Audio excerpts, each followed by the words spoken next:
नमस्कार मित्रांनो, श्री स्वामी समर्थ। आज आपण बनवणार आहोत पालकचे पौष्टिक असे पकोडे। चला तर त्यासाठी लागणारे साहित्य बघूया।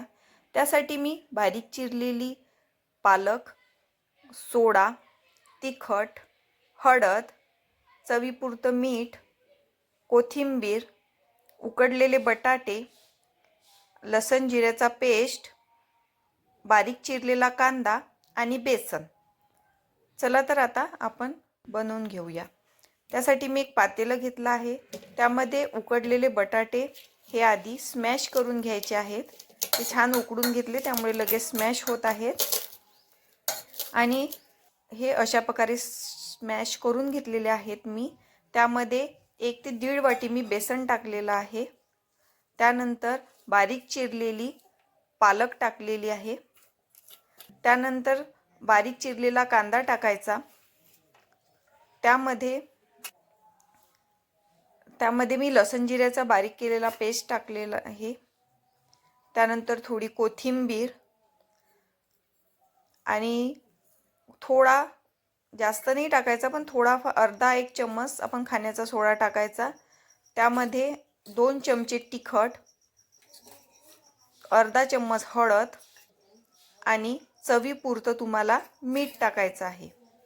आणि हे छान पूर्ण एकजीव करून, आधी पाणी टाकायच्या आधी हे पूर्ण एकजीव करून घ्यायचं आहे। आणि मग आपल्याला पाण्याचा अंदाज येणार की पाणी किती टाकायचे आहे त्यामध्ये। आता यामध्ये थोडंसं पाणी टाकून घेऊया।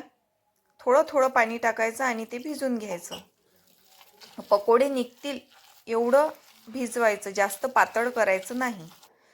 हे बघा, अशा प्रकारे मी हे भिजवलेलं आहे। त्यानंतर आता मी एका कढईमध्ये तेल गरम करण्यासाठी ठेवलेलं आहे।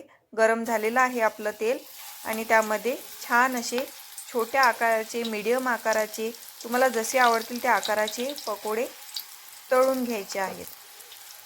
आधी लो फ्लेमवर तळायचे आहेत, कारण लो फ्लेमवर ते छान तळल्या जातात आणि छान कुरकुरीत पण येतात।